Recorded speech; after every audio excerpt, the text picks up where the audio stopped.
Thank you, Anna, for that great introduction. Now we will look into the core of observational assessment, which is the most widespread assessment of clinical performance in health professions education. It assesses learners in genuine clinical setting with real scenarios rather than a simulation. It allows assessment of learners' ability to apply theoretical concept, hence transfer of their learning into a clinical setting.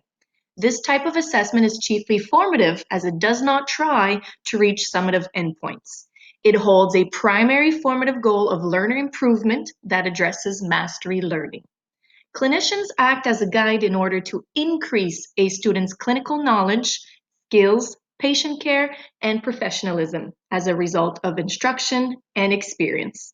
It is therefore very difficult to create a rubric which accurately and objectively describes a student's performance in a clinical setting.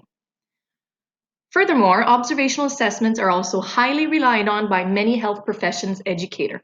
However, the validity remains debatable and its quality is difficult to remediate, as Sama will elaborate more into this later on.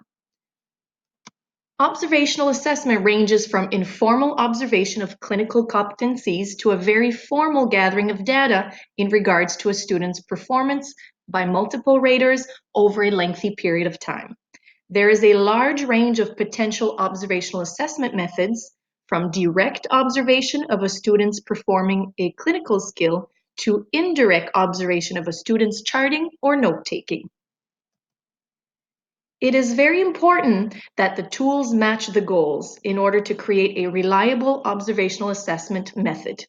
Key competencies of the course and the profession should be taken into consideration when selecting an assessment scale of observational assessment.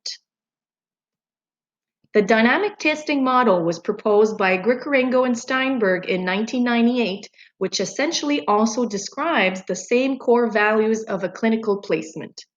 As we often do as health professionals, we encourage learners' growth and change. We ensure frequent feedback based on observational data, in which Kate will touch base shortly. And we form a two-way interactive relationship as opposed to the traditional setting of the conventional psychometric approach. Therefore, dynamic testing is based on the link between testing and intervention and examines the processes of learning as well as its products. Now I will hand it over to Salma, who will cover the pros and cons of these observational assessment in clinical placement.